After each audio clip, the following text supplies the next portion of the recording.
राज्य शासनानं छत्रपती शिवाजी महाराज महाराजस्व अभियान सुरू केलंय। या अभियानाची अंमलबजावणी 18 फेब्रुवारीपासून सुरू करण्यात आली आहे। पन्हाळा तालुक्यात 7 सज्जे असून त्यापैकी कोडोली सज्जापासून या अभियानाला सुरुवात होणार आहे।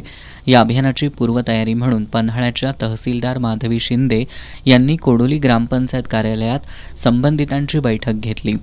या बैठकीत त्यांनी उपस्थित मंडल अधिकारी, तलाठी, कोतवाल, ग्रामसेवक, सरपंच आणि ग्रामपंचायत सदस्य यांना या अभियानासंदर्भात सूचना केल्या।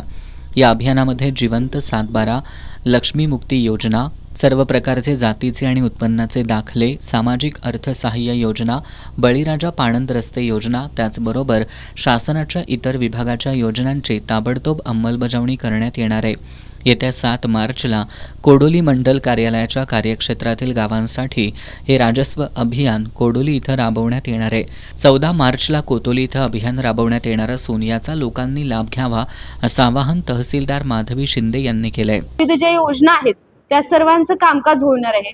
त्याचबरोबर शासनाचे जे विविध विभाग आहेत, जसे की कृषी विभाग आहे, त्याचबरोबर ग्रामपंचायत विभाग किंवा इतर विभाग, या सर्वांच्या विभागाच्या सहाय्याने आपण त्या सर्व विभागांच्या योजना इथं एका छताखाली राजस्व अभियानांतर्गत आपण सर्व लाभार्थ्यांना वाटप हे 7 तारखेला करणार आहोत।